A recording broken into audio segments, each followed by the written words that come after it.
is teeming with ads for beauty products, and some of them promise free samples of wrinkle cream and other items. But before you sign up for one, you need to see what happened to one Mason woman who just tried to order one. What's my baby doing, huh? Peggy Moser only wants the best for her dog Max and for herself, so a Facebook ad for free beauty cream samples caught her eye. It came on Facebook and it said, would you like to receive samples of high-end beauty products? Example, Estee Lauder, Lancome.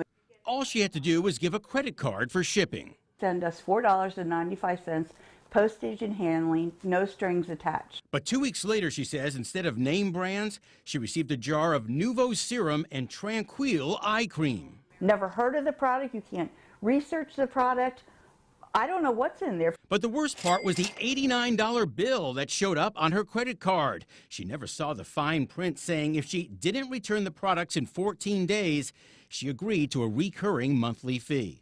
Peggy tried to find out what company was behind these lotions and creams, but neither the jars nor the shipping box really gave any clue.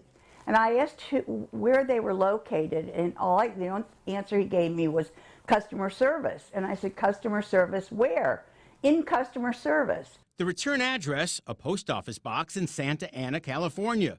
Websites for Nuvo and Tranquil lead to various other post office boxes, even a UPS store. And not knowing the ingredients. I'm not using it. I don't know what's in there. I have no idea. Well, Peggy is now disputing the charge through her credit card. We called, but a customer service rep wouldn't give us any info either about the company. And we could not find any Better Business Bureau report on this very mysterious company.